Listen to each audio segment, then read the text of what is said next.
Sige po, makakaupo na po tayo. Wow.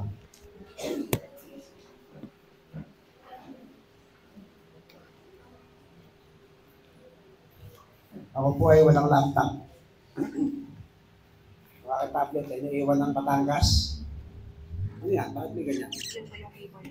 Ito lang po. Ayan lang. Sige tayo.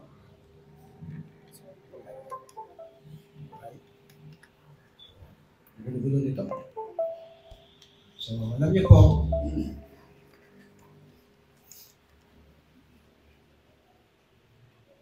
grabe ano? Maaaring ilan sa atin, wala dito. Amen? Pero ang kanilang espiritu, naniniwala ako na nandito sila. Hindi natin alam ang dahilan, bakit wala sila dito ngayon. Pero ano ko naman, na sila'y puno ng pananampalataya at pagtitiwala sa Diyos at totoong siyang nilikha ng langit at lupa. Sa tayo may pinagdadaanan, maaaring ikaw ay may pinagdadaanan financially, maaaring ikaw ay pinagdadaanan problema sa buhay, sa iyong mga anak, sa mga matitigas sa puno ng bata, sa iyong asawa. Amen. Hindi po ba kayo? Ayaw bilang dito, naghahanap ng mga kapakasawa, wala kang makita. Hindi tayo pinagdadaanan eh. Amen? Pero anumang bagay na ating pinagdadaanan, ito lamang po yung ating tatandaan. Ito na po yung salita ng Diyos. Ito tatandaan. Lahat na yan, inaalaw ng Lord para lalong mahayag ang kanyang kabutihan at kapangyarihan. Maaari nang tatat ka ng utang. Eh ano nga yun? Mayaman ang aking tatay. Amen? Ang isang anak ng Diyos ay hindi na nawawala ng pag-asa. At dahil sa mga problemang yan, maraming samot-saring kaisipan pumapasok sa ating isipan. Hindi po ba kayo? Hindi natin sabihin maganda, dahil matatag at matibay ang iyong pananampalataya, puno ka ng karunungan, pero ang ilan sa atin man bilang mga mananampalataya Kristiyano ay nagiging kaiba ang kanyang kaisipan. Amen? Bakit? Kasi dalawang bagay ang naglalabanan dito sa mundo nito. Ano po yun? Naisip nyo na? Ang labanan natin dito sa mundo ito ay, siyempre kabutihan at saka kasamaan. Diyan po ba kayo? At ayon sa mga narinig ko sa ibang mga lingkod ng Panginoon, sa mga ating gobyerno, ay excuse me po. Sa ating gobyerno, na magkakaroon ng Third World War. Tama ba? Third World War. Sino naniniwala doon? Kasi tapos na yung first. Yung unang labanan, First World War. Tapos na rin yung Second World War. Marami silang pinakikipaglaban, marami labanan, mga katwiran. Kaya sila nagtatag, gusto na sakupin ang mundo. Ganun eh.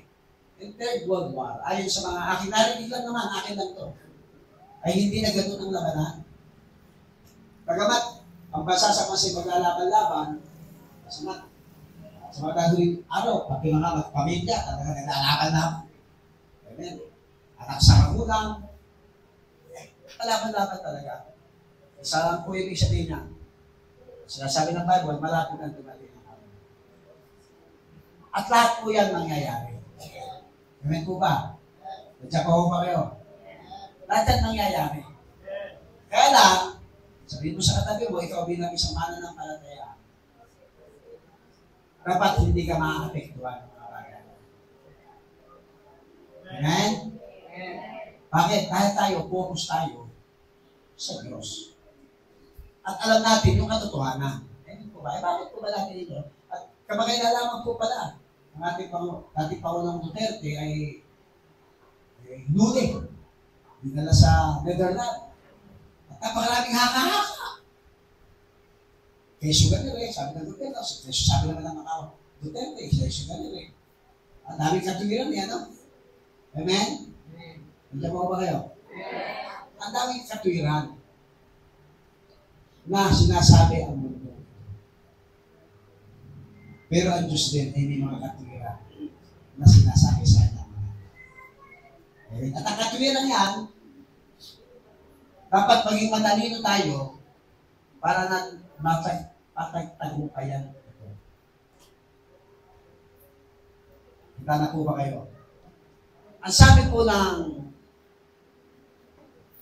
isa nyo lamang po yan, ng John chapter 16:33,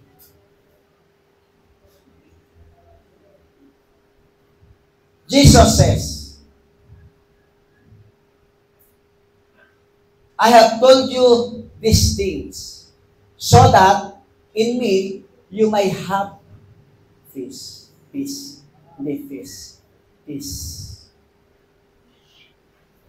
In the world, you will have tribulation. Amen? But take courage. I have overcome the world. Bakit ganun po yung aking introduction? Kasi mararanasan po natin lahat yan. Pero isa lang po ang encouragement ng Lord sa atin. In me, we have peace. Hindi kay Mare, hindi sa kapitbahay, kanino? Amen. Dito po, no? At ang sabi niya, we have tribulation. Merong pagtitiis. Accepted ba mga anak ng Diyos? Accepted ba? Hindi. Ang hirap ito, no? Anak naman ako ng Diyos eh. Bakit naman ako masasama dyan? Hindi po totoo yun. Kasama po tayo. Amen? Sabi niya, in this world, you will have tribulation. Ito sabi niya, but take courage. I have overcome the world. Basahin niya natin sa pera. Lahat tayo daranas ng paghihirap dito sa mundo. Amen? May taas po kami ng walang problema. Walang problema. Kami nagtaas. Patay na siguro ito. Patay na espiritu dito. O daranas tayo paghihirap dito sa mundo. Pero sabi, magpakatatag kayo. Kailangan pa natin maging matatag. Dahil ano? Napagtagumpayan na. Napagtagumpay na ako laban sa kapangyarihan ng mundo. Gusto ko lang balikan. Sino po ba yung tinanggap niyo sa puso niyo?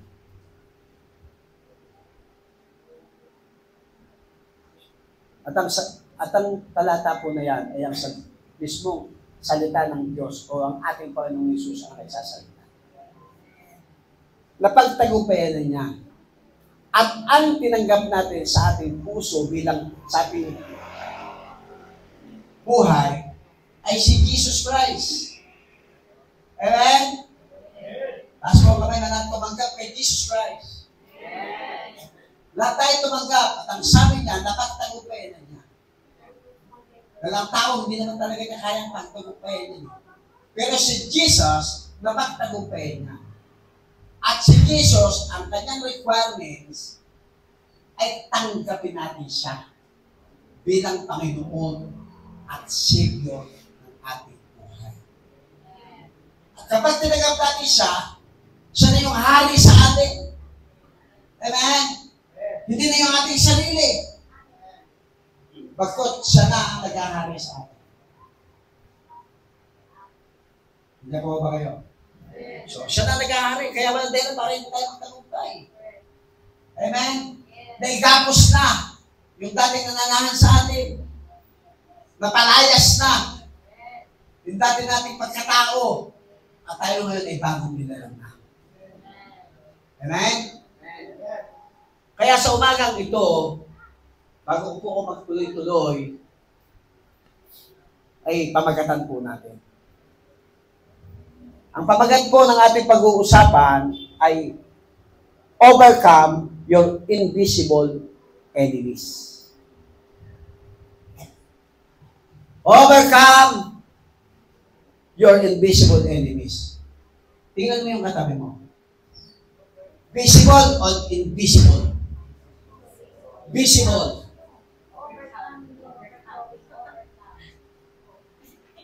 Ano yan?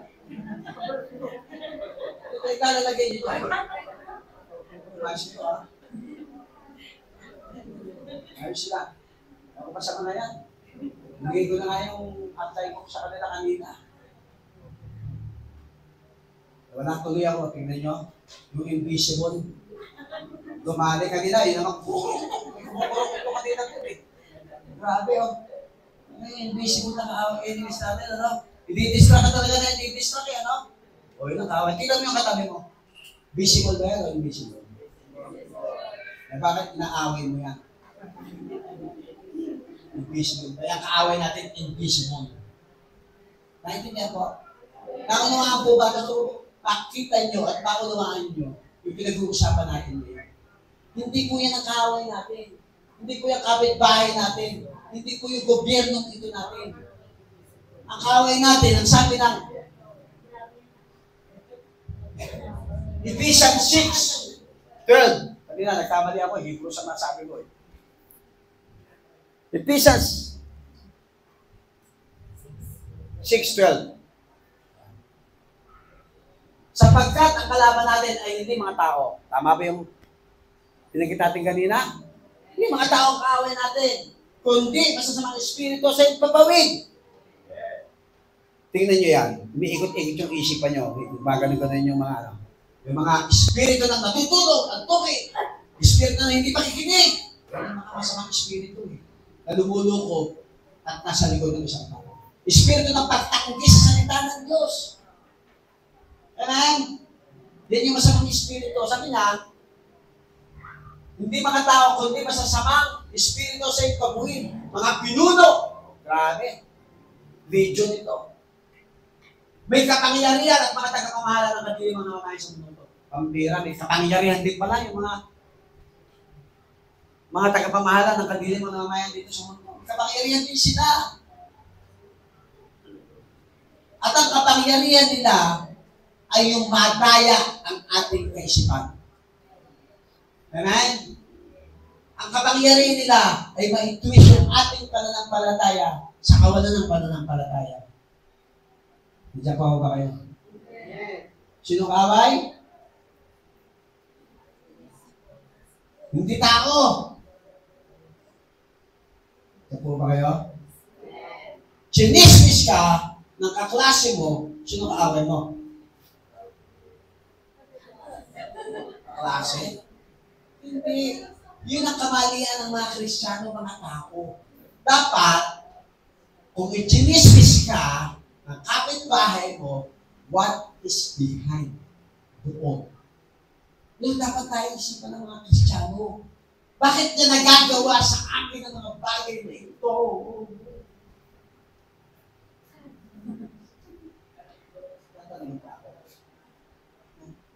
Bakit nagagawa na yun? Bakit nangyari sa kanya yun? Dapat yan ang mga tanong natin, mga tunay na mananampalataya at puspos naman ng Espiritu sa atin. Mamaya maintindihan ko yan.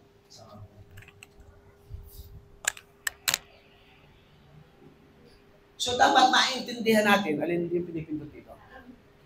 Asa na ba ako?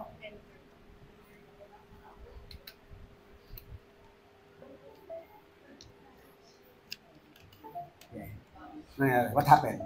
Enter po. Anong pipindutin ko? Enter. Enter lang. Enter lang ako, enter. Kakapasok na ako sa langit dito. Enter ako eh. Amen? Sa presence ni Lord. Amen? Kaya, hindi tao ang kaaway natin. Amen? Natin alam, yung mga tao na wala dito, kaya huwag tayo maging mapanghusga. Hindi natin alam kung anong kanilang pinagdadaanan. Amen? At bilang isang mananampalataya, isang totoong Kristiyano, dapat alam mo kung saan kang lulugar. Okay, nandiyan mo ba kayo? Kaya gusto mo sila. Mamahalin natin sila. Alam nilang natin muna.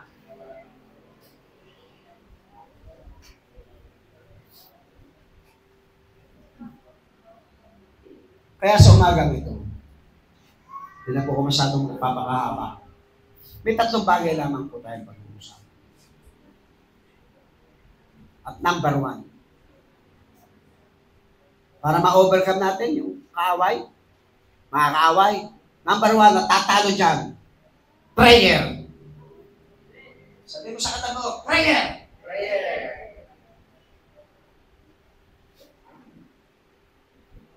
Taas po kamay na nananalangin. Parang natin ang Panginoon. Yung mataimtim na nananalangin na naranasan ang presensya ng Panginoon, pakitaas sa kamay. Hindi mo kutinin yung taas ng kamay. Kasi napakahalaga po ng panalangin. Ang sabi po ng Thessalonians, not I'm mistaken, 5:17. Yan lang yun. Ang liit, ano? Laging manalangin. Nandiyan po ba kayo? At ang pananalangin, ang sabi po, prayerless Christian is a powerless Christian. Paano natin mapagtatagumpayan ang pulutong ng masasamang espiritu na lumulukot sa taong ito kung di tayo nananalangin? Nagkakaroon ng kapangyarihan kapag tayo nananalangin, hindi po ba? Nagkakaroon tayo ng karunungan kapag tayo mapanalangin. Kaya sa pananalangin, nakikipag-commune tayo sa Diyos. Dahil ang panalangin naman ay hindi lang tayo salita ng salita. Salita tayo ng salita sa Diyos at ang Diyos naman ay hindi natin niyaalaw na magsalita sa atin. Amen? Hindi po pwede tayo na nga magsasalita, Lord, pahingin ito, pahingin noon, pahingin noon, Lord, pahingin ito, pahingin ito, pahingin ito, pahingin lahat. Lord, palakasin mo. Maganda po lahat yan. Pero dapat nagsasalita ang Diyos sa atin sa pamamagitan ng ating pamamagitan. Amen? Nandiyan po ba kayo? Nakikita ko, inuobliga ang mga magagawa dito ng prayer report. Kasi gusto mo magtanong yan. Yung prayer report, ano niyo? Anong nagrema sa'yo? Gusto mo magtanong ng gano'n. Doon sa nanangayon ka ba? Doon sa yung mga nabasa mong talatas, naintindihan mo pa mabuti yun. Baka binasa mo lang. Pagkas nanalangin ka, nakapanalangin ka ng 30 minutes. Hindi mo naranasan ang appreciation ng Panginoon. Wala man lang, narinig kang TV. Amen? Nandiyan po pa kayo? So, sabi mo, prayer. Pray without ceasing. Amen? Nandiyan po ba kayo? Tingnan nyo po, yan ay tagubilin sa taga-Thessalonians. Tingnan nyo po yung Matthew 26:40-41.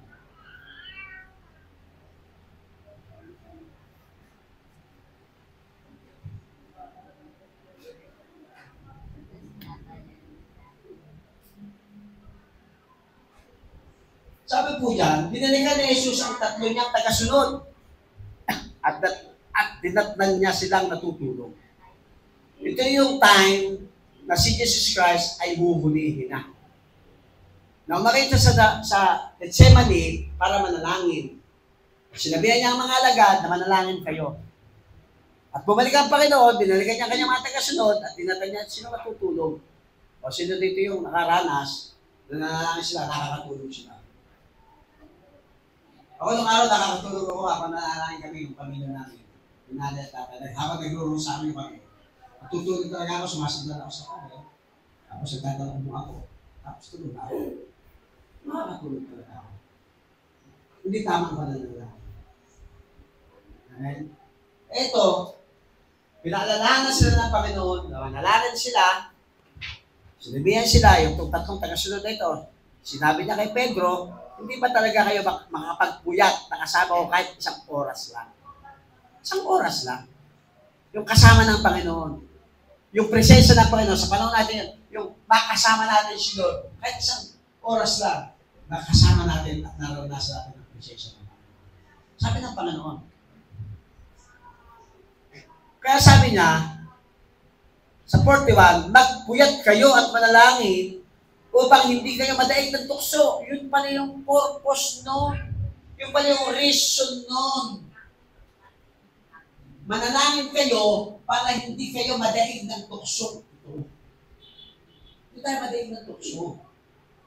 Kaya napakahalaga ng pananalangin. Amen? Bakit nananalangin naman ako, nadadaig ako ng tukso? Ewan ko sa'yo. Baka ang panalangin mo ay 50-50. Amen? Baka naman for compliance ang panalangin mo. Ang panalangin hindi po for compliance, mga kapatid. It is to commune God. Sabi sa commune. Yung masisinang pakikipag-ugnayan sa Diyos. Amen? Kayo lang at ang Diyos. Personal po sinasabi ko na pananalangin. Nakilala ng Diyos, ikaw kilala ka niya, wala kang mga itatago. Pero dapat kilala din natin si Lord. Amen? Dapat alam natin, kaya natin magtagumpay sa pamamagitan niya. Kaya hindi ka na mawawala ng pag-asa. Amen?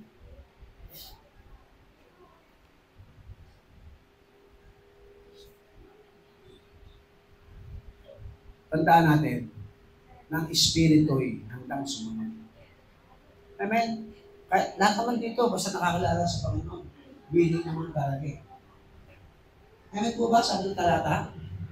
Ang Espiritu'y hanggang sumunod. Amen? Amen! Ngunit, mahina ang laman. Tama? Amen! Ano ba? Ako sana, ayaw ko na magbigay ng example kasi very practical lang magbigay ng example. Pero talagang ito talaga sinabi. Masakit talaga ako magbibigay. Halimbawa, gusto mo umaten sa loob ng church every Sunday. Gusto mo talaga. O sino dito yung hindi gusto, pakitaas ang kamay. Na ayaw niya umaten pag Sunday. Pakitaas lang po kamay. Yung gusto niyo nga attend every Sunday? Pakitaas po kamay. Ano natataas ng kamay? Naintindihan niyo ba yung tanong ko? I-refresh ko. Sino dito ang gusto niyang lagi siyang gumagano every Sunday? Meron bang itindihan yung Tagalog ko? Di ba gusto natin? Gusto ng Espiritu natin. Pero bakit minsan hindi tayo nakakatawa? Kasi mahina ang laman. Amen? Hindi ka kasi nananalangin ng maayos. Diyan po ba kayo? Ang higpit ika ng CDCFD TV. Meron pa ikang prayer report. Ako sabi ko, hindi na ako magpapasa ng prayer report kung hindi lang nanggagaling sa puso ko ang ginagawa ko. Pakalalaki tayo. Kung hindi na naman magiging totoo yung ating pananasa, bakit pa magpapasa? Para makatayo ka? Para hindi ka ma-under restoration? Sayang lang. Sabi mo, sayang lang. Sayang lang. Pray ka, matulog-tulog ka, nakahiga ka pa.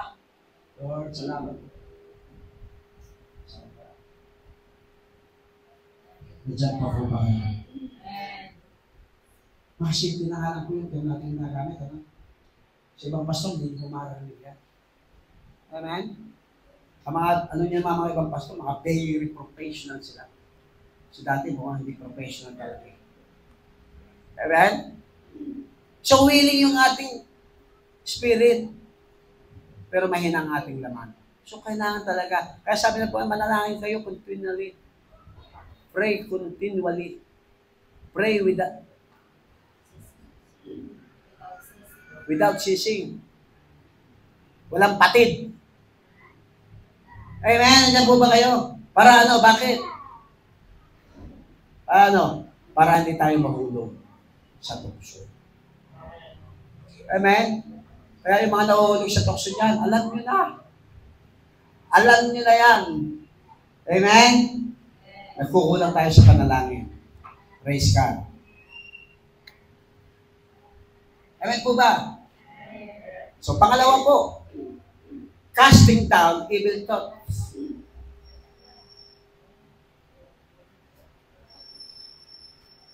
In 2 Corinthians 10:4-5, ano sabi?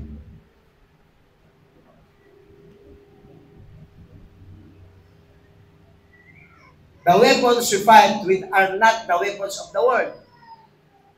Hindi katulad sa Old Testament, ngipin sa ngipin, mata sa mata, di ba? Pisikalan. Pero ngayon, hindi ganun. Sabi niya, sa halip ang kapangyarihan ng Diyos, dapat ang maging armas natin. Amen? Ano yung kapangyarihan ng Diyos? Which is the Word of God. Which is the Holy Spirit na tinanggap natin. I will give you,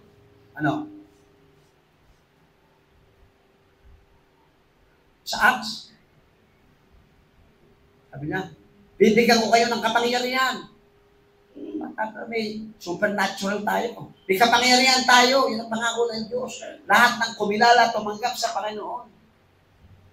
Diba? Yun ang panlaban natin. Si Lord, yun ang aming ginagamit.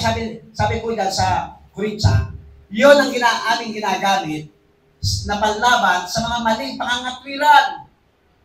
O ano ba yung mga pangangatwiran? Maintindihan naman ako ng Lord, kaya hindi ako dumalo. O, tama ba katwiran niya? Di ba sabi mo na kagad ng Word of God? Huwag yung kalitaan mo sa apat ng tipo. Yung nag-neglect, di Sabbath day. Nandiyan po ba kayo? Hello? Hi! Sabi, maling pangangatwiran, ginagamit pala natin yan. Hindi sa sarili natin gamitin natin. Mali ito. Ginagaya ako ng kaaway. Hindi dapat ito ang mangyari sa akin. Bibigay ko ba yung tithes ko? Kasi wala naman akong pera. Ano ba? Tama. Tama pangangatwiran. Bibigay natin. Bibigay ko kay buhay ko. Natural. Binigay nga nila yung buhay niya eh. Ang hinihingi nga lang sa atin, yung sobra natin oras. Bigyan natin. Yung linggo, kanya yun. Sabi sa akin, maglinggo kanya yun.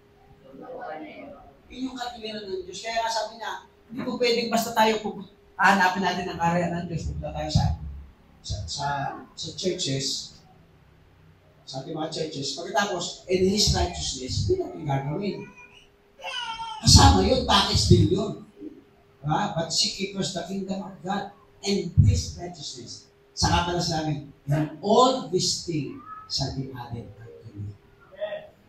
And His righteousness. Ang ginagawa natin, yung lumumuhay tayo, Lord. Every Sunday, tumadalo tayo. Well, mabuti yun. Pero ang tanong, ipinamumuhay ba natin naman yung salita ng Diyos na ating naririnig? Hello? Ano na ba pwedeng makahadlang doon sa salita ng Diyos? Di ba yung ating pananampalataya nagtitiran? Amen? Dahil sa ating pananampalataya. Kaya napakahalaga po, maunawaan natin. Para mapagtagumpayan natin yan, to overcome our enemy, invisible enemy. So, nabala natin sila sa kapangyarihan ng Diyos, which is the Word of God.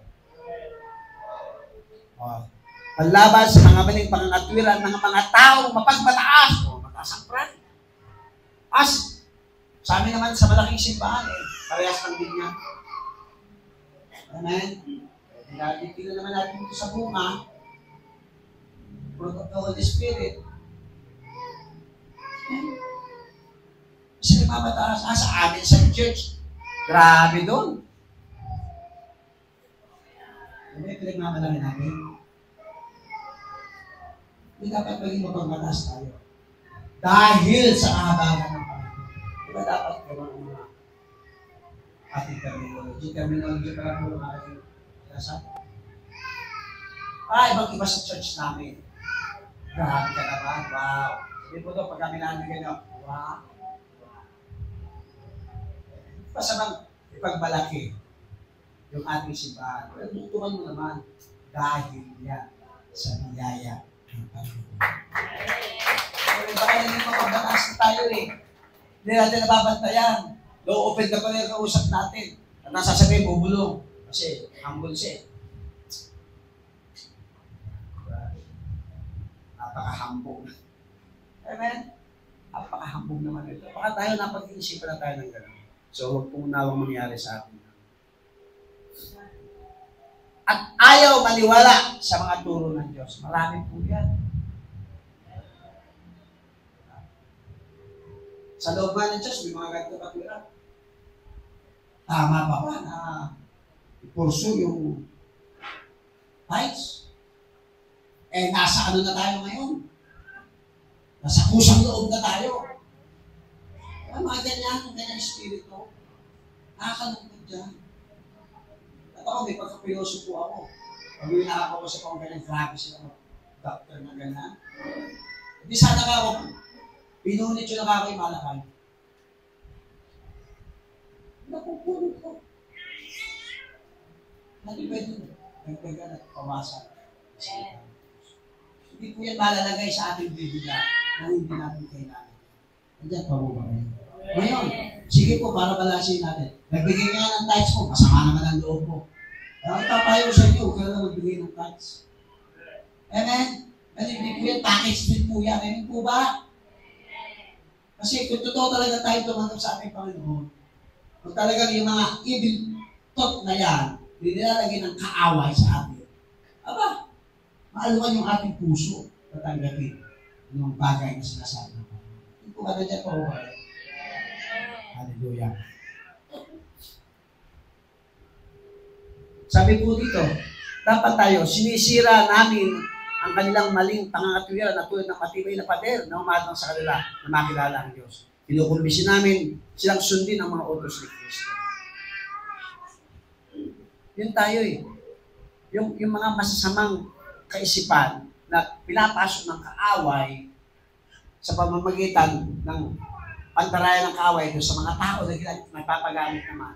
Yung mga tao kasi, maintindihan natin yan eh. Yung kaaway, hindi natin pagpapasensya niya. Yung behind doon. Kailangan natin na itama yung mga maling. Sabi niya dito, sinisira niya ang kanilang mga maling pangangatuwiran. May nandyan po ba kayo? Natulad ng matibay na pader na umanang sa na makilala. Kasi yung mga ganong mga tao, yung klaseng ganong kaisipan, ay yan ay hindi talaga totoo kumikilala sa Diyos. Pero sabihin mo sa katabi mo, kumilala ka sa Panginoon. Kaya nga baliwala na sa iyo lahat eh. Basta sinabi ng salita ng Diyos, wala man hindi ka na nag-iisip ng ano-ano pa man eh. Amen? Hindi po ba kayo? Kasi kung yung mga pastori mag-iisip ng kung ano-ano, talaga kayo magmamarakulyo na. Amen? Atin natin alam ang kalooban ng Diyos. Magmamarakulyo na ako. Ito na sasabihin ko, nag-iisipan, kapapuwi na lang ba ako kapapuwi na lang ba kami magsasakripisyo para sa pagbubuti kagaya ng iglesia, sa pamuli ng pagpapatayo ng mga Biblia. Ito kung mamaragon yung ating isipan nila. Evil spirit po yun, evil thought yun. Ang mag-ibig sa isipan, Lord, salamat, dahil mawala man kami sa mundo ito, may naiiwan kami legacy sa mga susunod na generation.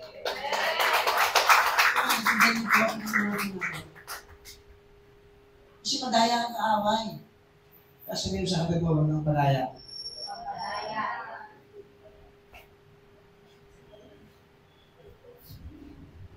Kasi inong yata ng galing ha.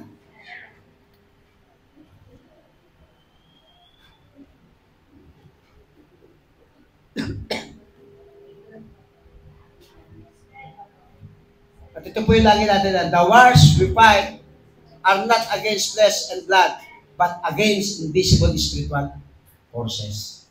Lang naman yun eh. Kaya, unhappy. Kahit naaway ka ng kapitbahay mo, nabibinan mo pa ng masarap na ulam. Tapos makita mo, pinakain sa kaso. Eh, ano ngayon? Hindi naman ako issue, ikaw yung issue. Gusto mo makakilala ka sa Panginoon. Kaya mo lang naman nagagawa yan, hindi mo kilala ang Diyos. Amen? Naintindihan niyo po ba yun? Kaya mo naman naiintindihan ito. Kasi, may kaaway, nadaya siya ng tao. Halimbawa naman, sa anong para sumisilangan ka ito? Nakikita kasi ako sa inyo.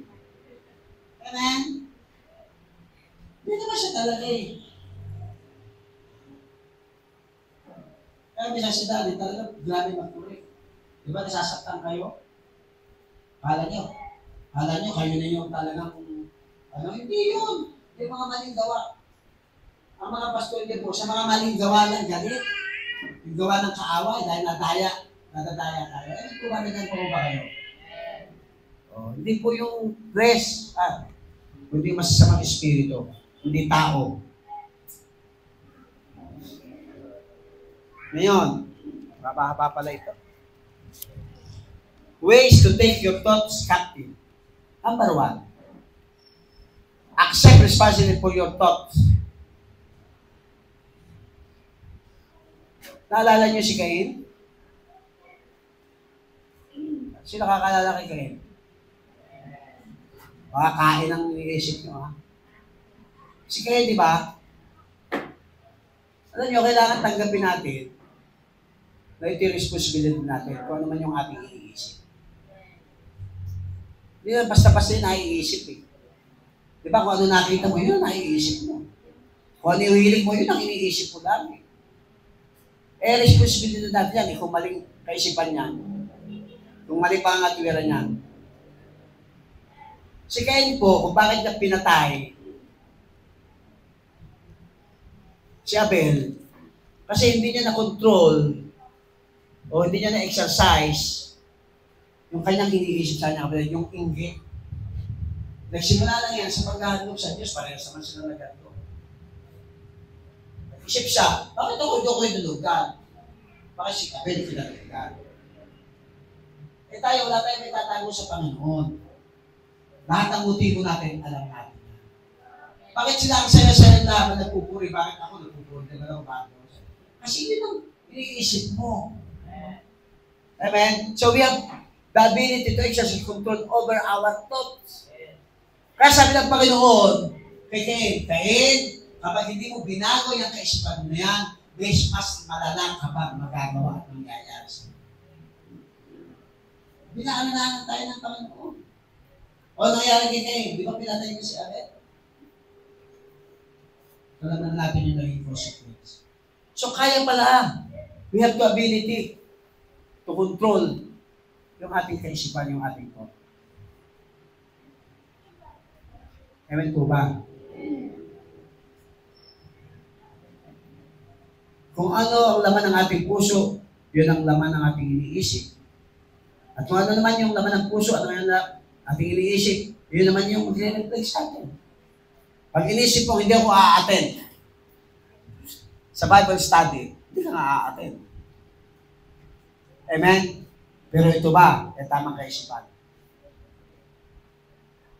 That is commitment. Bakit nagkaroon ng Bible study sa bahay niyo? Commitment po yun. Ikaw nagpa-Bible study, tinanong ka, gusto niyo po ba mag-Bible study sa bahay niyo? Opo, pastor. Opo, brother, sister. That is commitment. Pagkatapos, pagtataguan mo. Kasi, importante kami lakad. Hindi po. Mali po yung kaisipan.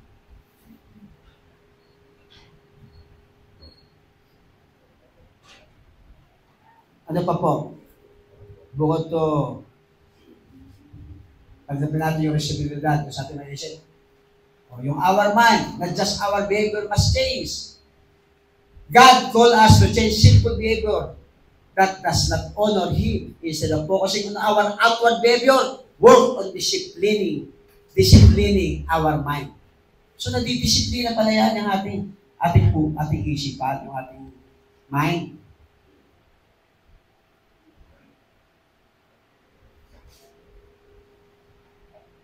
So, paano natin?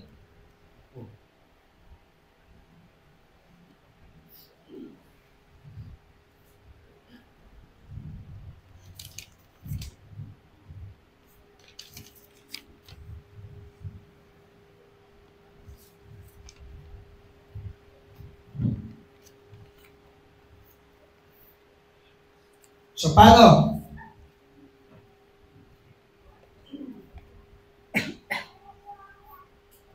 Ano may papalit ko? Wala.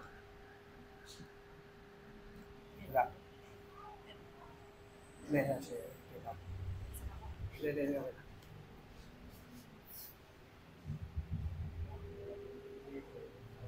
Dapat, sa halip, na i-focus natin doon sa mga outward behavior natin, mga nangyari, dapat, disiplinahin yung ating iniisip. Hindi disiplina po yan. Pag mga negative thought na, dapat, hindi natin ina-allow sa ating isipan. Diyan po ba kayo?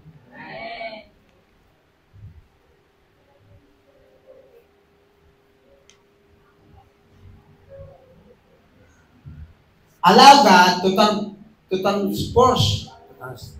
transform us by the renewing of our mind. Allow the Lord to transform. Baguhin tayo ng Panginoon. Yalaw natin.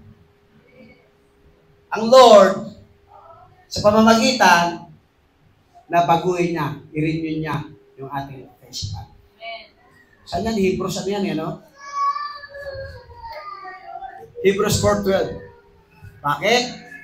Sabi po dyan, sapagkat buhay at mabisa ang salita ng Diyos at higit na matalsin sa alinang espada magkabila ang talim, tumatagistol ng kaluluwa at espiritu at hanggang sa kasapusuan at kaloob-looban ng buto. Nalalaman nito. Amen? Yan ang dapat ginagawa yung mga hindi nakalulugod. Nandiyan po ba kayo?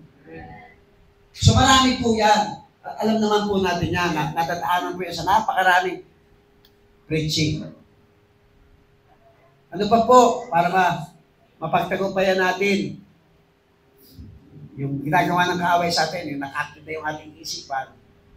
Sabi niya, think through your problems rather than just react to them. Think. Bakit pa nangyayari sa buhay ko na ito? Sabi po dyan, ito yung unang naisip natin, I'll never do anything right. Yung tanong kagad natin, di ba? Wala ba akong ginawa mabuti sa tama o sa nangyayari sa akin buhay? Yung salita po na yan, parang hindi akma sa isang tao na kumikilala sa Diyos. Yan po yung pangangatwira ng isang tao. Gusto niya i-justify ano bang nangyari sa kanyang buhay kung bakit siya nagkaroon ng ganyan problema. Ano ang problema niya. At dahil dyan, kapag ganyan ang mga tanong natin, ano mangyayari sa atin? Ano mangyayari sa atin? Diba? Minsan, nawawalan na tayo ng pag-asa. Grabe naman, hindi naman nila ako naintindihan. Wala na ba akong nagawang mabuti? Wala na ba akong nagawang tama? Kita niyo po yung pagdaraya ng kaaway dahil sa ating isipan. Maling katanungan, maling kaisipan. Pero, we have capable of getting put of our shame, despair, hopelessness, and anger by taking control of what our mind focuses on taking our thoughts captive. Dapat doon tayo mag-iisip ano ba talaga yung behind doon. Pag-aaralan natin bakit ba pumasok yung mga problema na yan, bakit ba nagkaroon ng kaguluhan sa loob ng church, bakit ba nagkaroon ng kaguluhan sa loob ng tahanan, bakit ba kami nag-away ng kumari ko, bakit ba nag-away ng kumpari ko. Dapat, what is behind? Yun ang tamang kaisipan. Amen? At kung makita na natin yun, kung anong pinagmulan, nakita natin, di ba, in-evaluate lang natin yung sitwasyon. Wala pa naman tayong desisyon. Nakita natin yung malinaw na nalipandaraya ang kaaway, nataya tayo ng kaaway, mga tao na paligid sa atin, at nakita natin yung patuwiran ng Diyos, at nakita natin. Nandiyan pa ba kayo?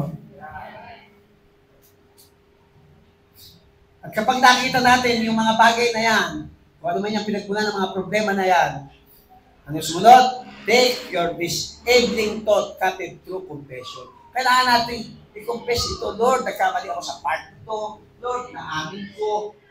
Nausyahan ko yung kapitbahay ko, kumari ko. Lord, higit sa lahat, inuna ko yung sarili ko kaysa sa kalooban mo na kailangan talaga. Yung commitment na ibinigay mo sa akin, yung panawagan mo sa akin, kailangan ko talagang gawin, pero hindi ko nagawa. Naintindihan mo na eh, nadadaya ka. Dahil ang sabi mo, totoo naman din na ikaw naman Diyos na maunawain, Diyos na puno ng grasya, pero hindi po yung totoo po lahat yun. Pero ginamit ba natin yung grasya niya sa tamang paggamit ng grasya? Nandiyan po ba kayo? Naintindihan po ba? Kasi uulitin po yan mula sa simula. Hello? Alright? So, dapat naintindihan natin ang lubusan. So, kapag naintindihan natin yan, lalagay na ulit tayo sa tamang kaisipan. Kaya yung kaisipan sa, Lord, wala ba akong nagawang tama? I'll never do anything right. Kaya magtatanong ng gano'n. Kasi na-realize mo na. At dahil nabalikan na doon sa tamang thought, tamang kaisipan, anong gagawin natin? Confess. Sabi po ng Romans 12:21, huwag kayong patatalo sa masama, kundi talunin ninyo ang masama sa pamamagitan ng paggawa ng mabuti. O ano ba yung paggawa ng mabuti? Di ba? Kailangan natin aminin na meron din tayong kainaan. That is, tamang kaisipan yan. Hindi na po ba kayo? Dahil kapag hindi tayo umamin, kapag hindi tayo natin kinumpes, wala tayo sa tamang kaisipan. At yun ay pandaraya lahat ng kaaway. Huwag mo musga ng sarili mo. Nadaya ka. Amen? Nadadaya tayo minsan talaga ng kaaway. Pero dahil may sinasabi ang Lord,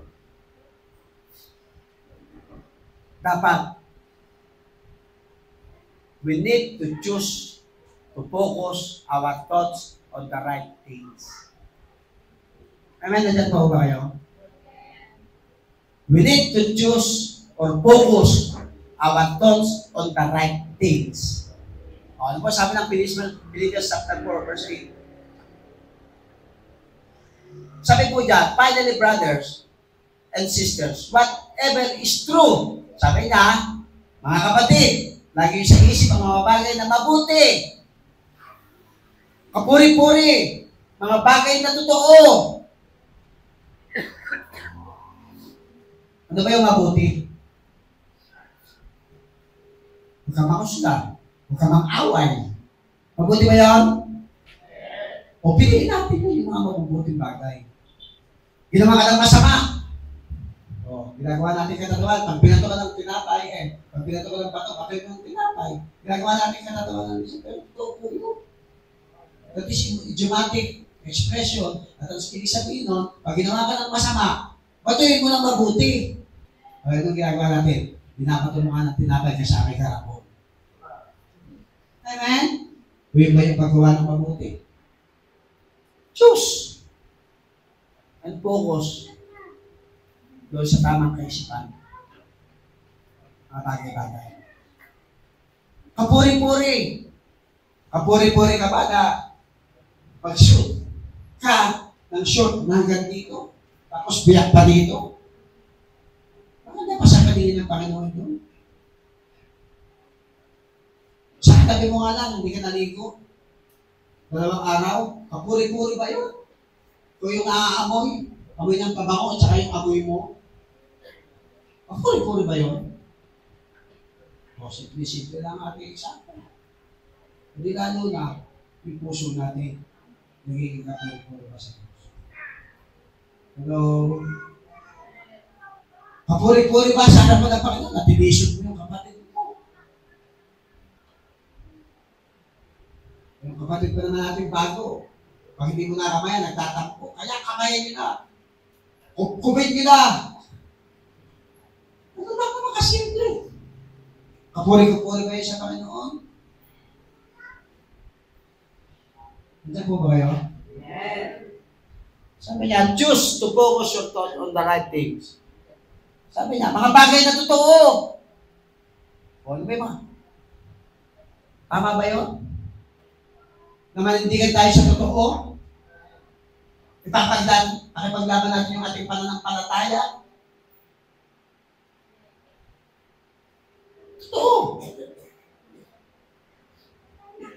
ba kayo mga totoo? Kasi marami tayo kasi plastic eh. Ay, pastora. Sarip eh, pero matali. Totoo sa harap. Marami ganung tao. Pero tayo mga Kristiyano, mga anak ng Diyos, totoo tayo. Pag sinabi natin, mabaho ka, sasabihin mo talaga eh. Hindi totoo tayo, kasi kuya, ang bago-bago mo, pero nababahuan ka naman. Huwag gano'n ha. Pero ayusin mo naman yung pananalita. Naamoy niyo yung kinikili, medyo luluto. Oh. Sis, ganda-ganda mo kasi. Kasi minsan, para yung ating sarili na kapabayaan natin. Kung hindi ka naglabi, dinoble mo ng suot yung damit mo. Kaya talagang aamoy. Kung ka magagawa mo yung sabihin yung aamoy. Pero ang ganda-ganda mo.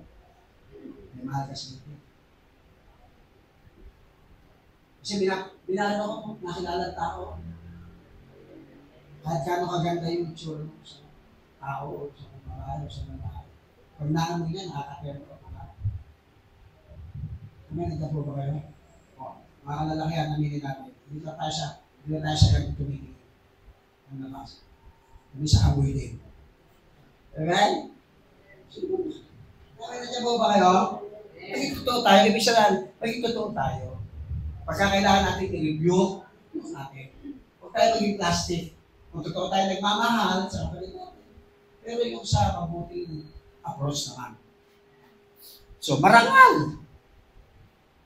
O, marangal ba tingnan natin? Pupunta ka ng church. Para pinagpubara ng ibon yung buhok mo. Hindi ka pala nakapagsuklay. Amen? Marangal ba yun? Hindi ka maggamit ng maayos? Diyan po ba kayo? So, piliin natin yung tama. Ito lang naman eh. Tamang kaisipan. Isipin natin, ano ba yung mga tama?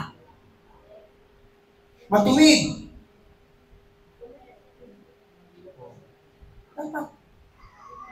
Yun ang ginagawa lang. Malinis. O maganda. At kanais-nais. Andiyan na po, may mga example na po kanina na. Kailangan, maligo ka naman. Amen? Kailangan, maging maganda ka. Maganda ka naman talaga. Kaya lang, pumapangit tayo minsan, dahil nga tayo nag-aayos. At siyempre, at nagre-replika, bakit hindi kasi ayos ang ating puso? Pwede na yan. Kasi pwede na yan. Amen? O kanais-nais. O sino rito yung gusto nyo yung kausap niya, yung kasama niya. Yung kasama niya sa bahay, hindi ka nais-nais ang ginagawa.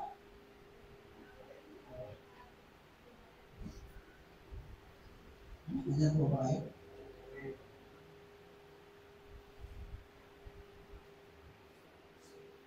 Focus your thoughts on the right things.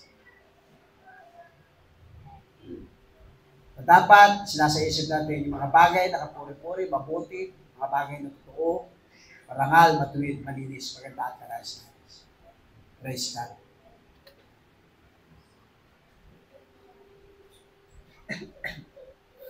At hindi lamang dapat natin basta pipiliin.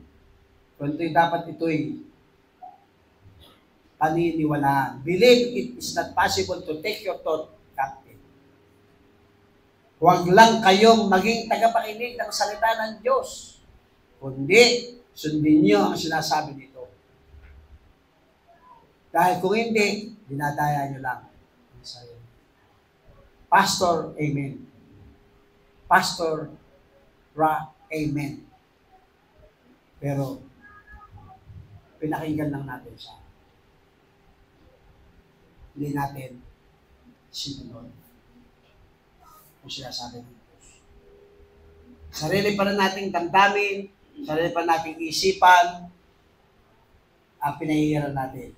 Hindi natin ito inuugnay sa salita ng Diyos. Kaya, huwag lang kayong maging tagapakinig ng salita ng Diyos. Kundi sundin niyo ang sinasabi nito. Dahil kung hindi, dinadaya natin ang ating mga sarili. Kaya daya niyo lang ang sarili niyo. Kaya nga sa verse 8, bukod dyan, mga kapatid, lagi nyo sa isip mga bagay na mabuti at supuri ko. Mabagay na to, marangagang tuwid malinis ko na natin. Amen?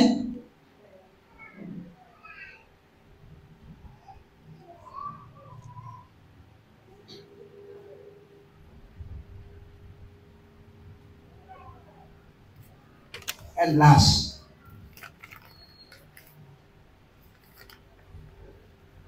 using the Word of God.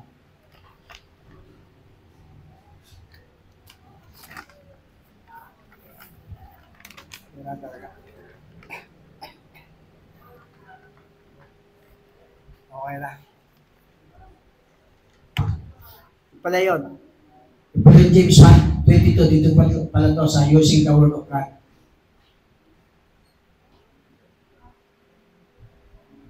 Gamitin natin yung salita ng Diyos. Hindi lang tayo dapat maging tagapakinig. Dahil dinadaya natin yung ating salita.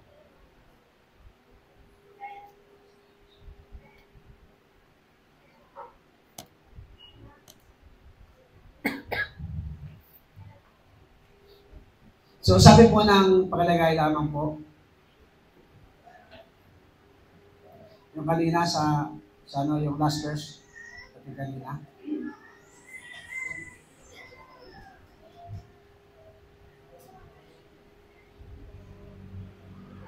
Sakit itong James na ito eh. Kapag narinig natin yung salita ng Diyos, tapos nag-i-yes tayo, nag-i-amen tayo, tapos hindi naman natin ito ginagawa. Di ba dinadaya lang natin yung sarili?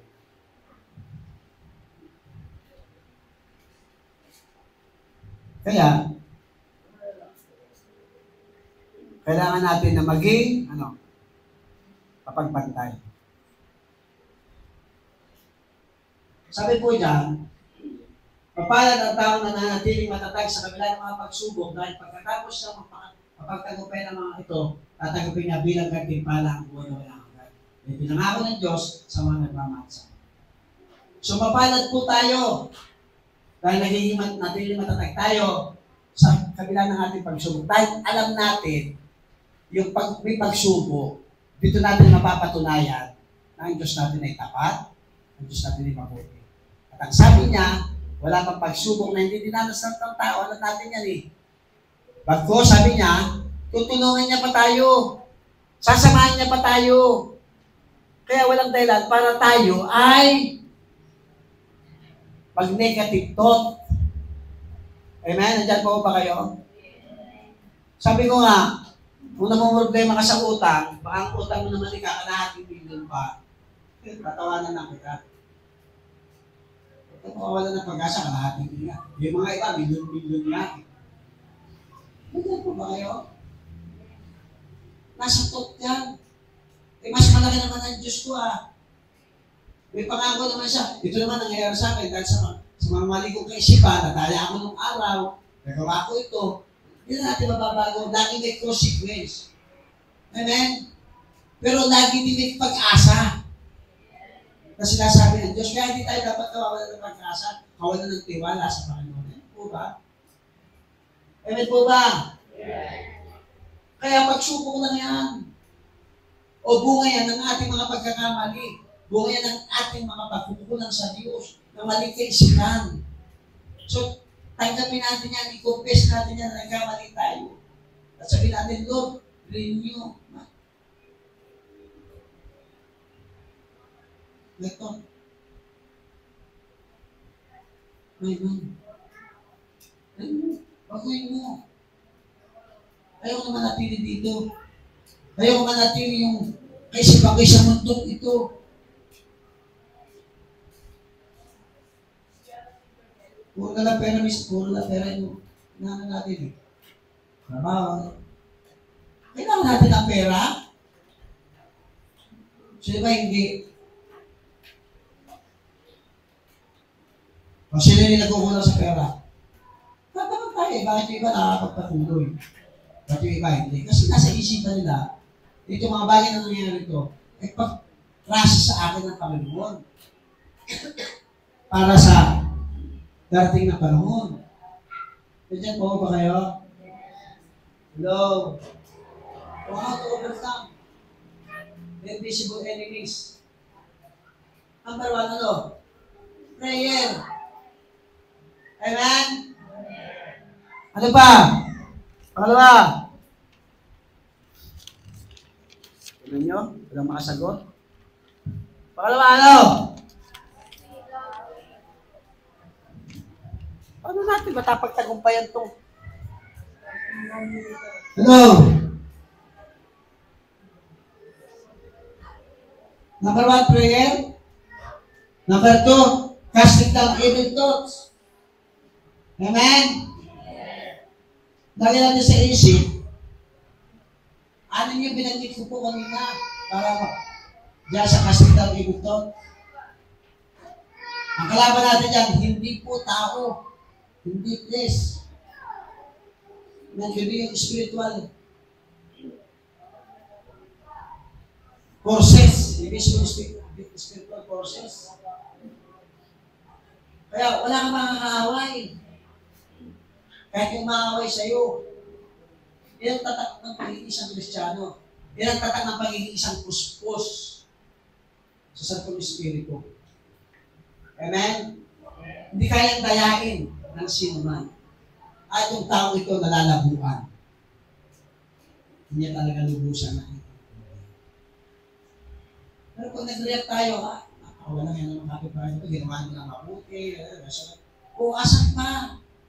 Nasa na tayo, nasa na yung isipan natin, nasa yung thought natin na hindi naman talaga yung tao kaway, kundi yung dumaya sa kanya.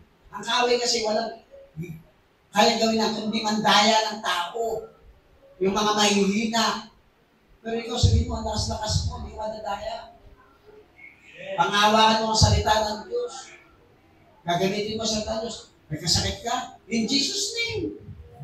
By the blood of Jesus Christ. Magaling ka na. Jesus. Doon ikaw yung nakinamang kita mo. Kaya namatay. Ano ngayon? Manghihina ka na? Salamat sa Panginoon, namatay na siya. Wala na siya panghihirap sa mundo ito. Kasama na niya ang Diyos. Diba? Yun yung right mo. Right mo. Hindi siya kaya Panginoon itong magbago. Ginagawa na. Yung asawa ko ng babae, nagkamali. Hindi na siya magpapago. Bakit naman gano'n? Nanguska ka na.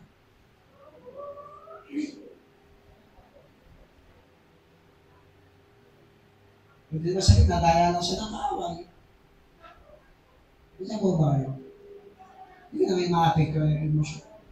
Kasi tanggap mo eh. Pero baka may papuulan na sa patawarin. Hindi na pa. Bakit ba ako nabuo sa utang?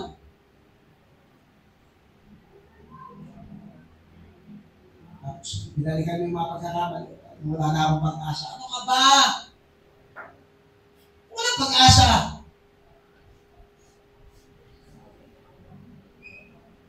Wala ka pa yan. Paano mag-usama ng ating foundational text?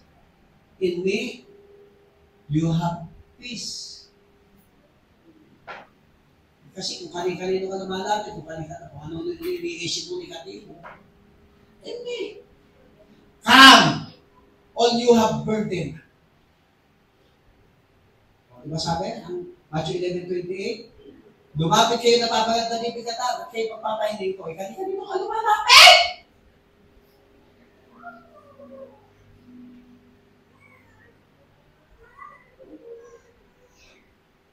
Maling kaisipan. How to overcome the invisible enemies? Ay sakit mo pala. Di ba na? Amen? Amen po ba? Wala po. Wala kami pero wala makakapag-aral. Ano ka ba? Kung hindi makatapos sila mga pangalan, ano ngayon? Anak ako ng Diyos, lingkod ako ng Diyos. Ano? Alam mo ba? Matatanos mo ba ang kaisipan ng Diyos? Alam mo naman, ikinagilingkod, alam mo hindi ka pababayad, bakit parang pinabayaan? Sa tingin mo, pinabayaan ka. Ano ba kaisipan mo? Nag-doubt ka eh. Tama ba mag-doubt sa kapangyarihan ng Diyos? Hindi mo ba kayo? May kaya bang hindi gawin ng Diyos? Naintindihan niyo ba yung tanong ko? Kasi isa may mga tanong ko hindi naintindihan eh. May kaya bang hindi gawin ng Diyos? O, ganito na para mas malinaw. Kaya bang gawin ng Lord ang lahat? Kasi hindi talaga naintindihan yung mga tanong ko minsan. Ewan ko ba? Saan nagkagaling mo? Yun naman din ay ibig sabihin nun na. Amen? So, para ma-overcome natin, away. Number one, kailangan natin manalangin. Pray without ceasing. Casting down all negative thoughts. Bakit na naisipan ang mga negative? Choose! Piliin natin yung mga tamang kaisipan. Piliin natin, Philippians 4. Pinabalikan lang po natin. Ngayon, kasi parang may tatanong ako, parang hindi nyo naiintindihan yung busa niyo. Ako na ba? Para lang naman. Pero lang po matatalo yung lahat ng mga tao. Amen? And last, using the word of God. Nandiyan po ba kayo? Kasi mami. Nandiyan po ba kayo? So kayo po umaga na po. Maaari. Ako, nag-iisip ko din, bakit tayo mumunti? Pwede magkaroon yung kaaway sa isip mo. Diba nangyari sa mga tao, bakit gano'n? Nangyari ko sa Bulacan, may tao. Nag-evaluate ako. Pero bago ko mag-evaluate sa iba, nag-evaluate ko yung sarili ko. No? Diba, ako ko, ang mga mali ko, kasalanan ko. Na naisip ko, nalulunod sa nagawa ko, nalulunod sa iyo. Yun. Patamarin mo na po ako, huwag na po itawag yung mga tao. And after that, bigyan ko ng confess ako, sa bawang na kulang, naupo ako sa unahan, naupo ako sa gitna, naupo ako sa pinakahuli. At tinignan ko ang mga tao. Bakit? Try na try. At alam naman natin, nung natok na sa naman ni Daddy, yung mga pinagkulang, ano nangyari? Kailangan mag-repent. Kailangan kausapin. Yung mga dapat kausapin, kailangan ma-i-align ng iglesia para mabalik yung dati. At nangyari ngayon, biglang okay.